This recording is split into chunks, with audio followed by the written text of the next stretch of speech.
Hey everybody, before I get started, I just want to mention a couple of ways that you can engage with me on a more personal level. I have a few avenues set up and I keep focusing on one, and I figured why don't I make a short little video talking about all of them real quick before we get into these episodes. So first thing, Patreon. There's a link in the episode description, in every episode description to the Patreon, as well as a video on the feed called Major Announcement that has all the details of what each tier offers and how much they cost. I implore you to check that out. I offer a lot of cool shit for my patrons. Second thing, the Discord channel. There's also a Discord link in the episode description and in every episode description. I have multiple channels set up there for each show that I'm covering, and it's a great way to just engage with me. I have a channel set up for MMA talk as well. I'm a big MMA fan, so if you're an MMA fan, you can check that out as well. There's a link to the Discord in the episode description. And then lastly, the Facebook and Twitter. Social media. Follow me on there. I post news on there. When I say news, I mean like, hey, I'm stopping covering this show. Hey, I'm starting covering this show. Let me know what you think about this.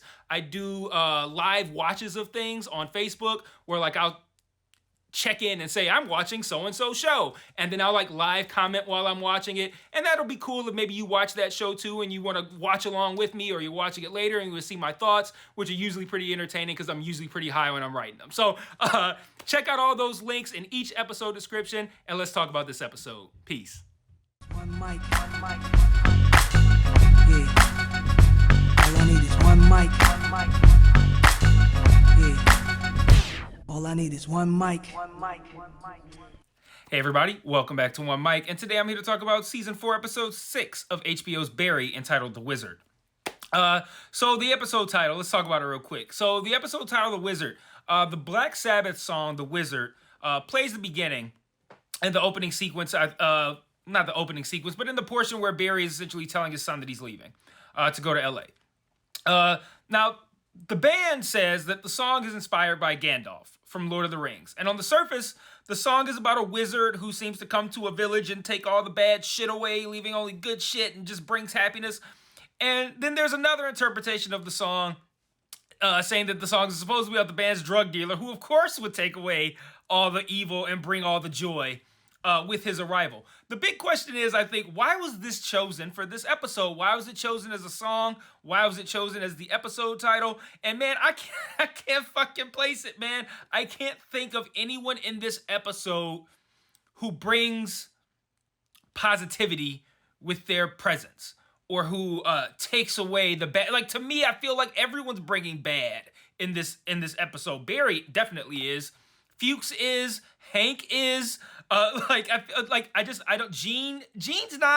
Gene's doing good, but he's not like bringing joy like the wizard. And even if you subscribe to the theory that the song was about their drug dealer, that doesn't really track either. So I'm struggling with this episode title, The Wizard, man. I don't really know why this was chosen. I can't. Again, maybe it's the meaning of the song. Maybe it's not even referring to the song, or maybe it's referring to something about Black Sabbath specifically. Maybe I just need to know the song and the band more to get it. But I don't know. I don't see what the connection is between the band, the song, and this episode. But let me know what you think in the comments if you have an idea. So this episode opens where the last one left off, with Barry wanting to kill Gene, and he struggles to rationalize killing Gene, and the best he can come up with is that the movie will be from Gene's perspective, which is inaccurate. And, he says they either need to kill Gene or drop John off at an orphanage and kill themselves. And at this point, I think we all understand that Barry wants to kill Gene for personal reasons and is struggling to come up with a business/professional one. Sally points this out. She's like, you just want to kill Gene because he sold you out, or he turned you in, or whatever the case may be. And that's really what it is. But I thought it was funny watching Barry struggle to rationalize why this was okay, given how religious we have learned that him and Sally had become as a means of protecting John, which I'm going to be talking about a little bit later. But Sally does lean into the religious angle of killing being a sin, which leads to one of the funnier, I think, through-line gags that we've seen in any episode, because there's not too many of those on the show. But in this episode, which is Barry listening to these religious podcasts in hopes that one will tell him something that he can use to justify killing Gene without going to hell or without it being a sin. And the first one says, Oh, he's like, oh, except murder. Murder's the worst sin. And Barry immediately cuts that one off. Then the second one says that sometimes killing is justified and gives examples of times that people have killed in God's name. But then again, it ends with like, but you can't just kill somebody for crossing you because that's murder. You go to hell. Like Barry's, God damn it, man. I just need one reason. Just somebody give me something that will allow me to kill Gene Cousineau guilt-free. And just like Goldilocks and the Three Bears, the third podcast is just right and hilariously narrated by what I'm pretty sure is Bill Burr, which made it even funnier. This guy used to be a hockey enforcer until he killed a guy in a game, but it was cool because he prayed on it, and God said that this guy had his blessing, and that was all that Barry needed. And he's ready to get his kill on, and he's at Gene's son's house, Leo's house. And Gene arrives, which Barry again takes as like kismet, right? Like, perfect. Just as I have found justification for killing you, here you are. What a great sign. But just as Barry's about to go and do the deed, Leo's son arrives. And I like this because I don't think that stops Barry 8 years ago. This is the same guy who was sitting on the couch with Leo and the grandson waiting for Gene last season. I don't think the son's arrival or grandson's arrival, however you want to look at it, stops Barry from making that move 8 years ago. But now that he has his own son, who he obsesses over protecting, and more specifically, protecting from people who are like him, he stops. Which I thought was nice. The nice little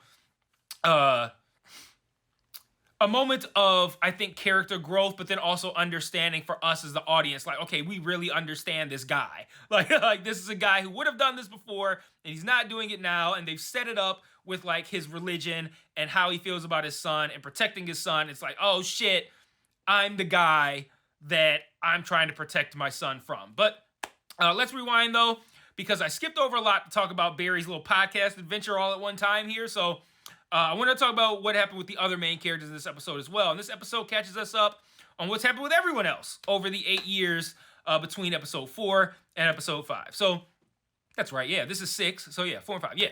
So, after the killing of Cristobal, Hank has found success with the sand business, which is now called No-Ho Ball, which as soon as I saw that, I'm like, love it.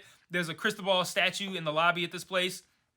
Fuchs emerges from prison, clearly having run with the whole the Raven thing, and the respect he got from not snitching.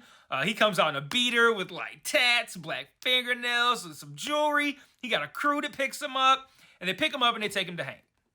I love the shot of from behind their car, and it's framed where it's like the 3 heads are in a row. The 2 heads on the passenger and driver's side in the front seat, and then Fuchs' head in the middle in the back seat. And I don't know, I just loved how that was framed, just filming them from behind. I was like, oh, okay, nice shot. Then they get to the coffee shop, and Fuchs pulls the barista with nothing more than a fucking eyebrow raise, and we hit the shot again, and he's got her in the back seat with her arm over. I'm like, my man, Fuchs. That's how you do it, Fuchs. That's how you do it. That's how you pull him. So he arrives to see Hank, and Hank greets him as only Hank can. Look what the cat brought into the house. And Fuchs tells him that he wants a nice house for him and his crew, and that he, of course, wants Barry Berkman. Hank says, hey, Barry in the wind, I don't know where he is. I can get you the nice house. He provides it. And again, Barry's tough. He's been gone 8 years. Fuchs delivers what I believe to be... Fuchs delivers what I believe Fuchs believed to be a compliment, which is calling Hank a badass. And this happens later. And I love this scene because being respected as a badass is something Hank has longed for, but we also know that is definitely not the way he wanted to get that respect. So he's not proud over what happened with Cristobal because he is soft and he was in love and he's not a badass. So to get props for something he's ashamed of at best and hates himself over at worst is not going to go over well. So I really like what they did with Hank in this episode. Yes, I know I jumped from Fuchs arriving all the way to this end dinner scene, but I love the dinner scene. And I just thought, I feel like Anthony Carrigan's just really been killing these last few episodes, man. I love the look on his face the moment Fuchs starts giving him props. Just the way Hank was looking. Just great stuff. So Hanks tells Fuchs and his crew that he wants them gone by morning because, of course, he's offended at the idea that he not just willfully killed Cristobal, but did it as a means to an end. Like, you killed him and you stole his business. Brilliant. Like Hank is that cutthroat. But because of that offense, Hank tells him and his crew they gotta go. I don't know if I would buy Hank killing Fuchs. I don't know if I could that callousness that would be necessary. But if they were gonna try to sell me on Hank being a murdering badass, that was the time to do it. If he had killed Fuchs in that scene or before the episode is over, I probably would have bought it. They do it later, I don't know. I might be like, I don't know if Hank would do that. But definitely I would have bought it in that moment. We also learned that Gene has apparently turned a new leaf. He's not back in Cali to celebrate himself via the movie. He's back to get it canceled. He says he learned selflessness and happiness in Israel, and the movie glorifies a psycho and exploits the woman he loves. And this is a level of maturity I'm not accustomed to from Gene, and I didn't really buy it at first, but then he goes to apologize to his son for shooting him, and I don't know. Again, it's like, I see both sides. Like, okay, he gives a mature reason for not wanting to do the movie. He does the mature thing by going to apologize to his son. But at the same time, the apology was really fucking dry, very matter-of-factly. Like, if I shot my son by mistake, I'd be fucking groveling, crying, begging, please, I'm so sorry, please don't hate me. And he's just like, yeah, my bad for shooting you, I thought you was somebody else. So anyway, like, he didn't even really give, so I'm like, I don't know what to think about Gene, man.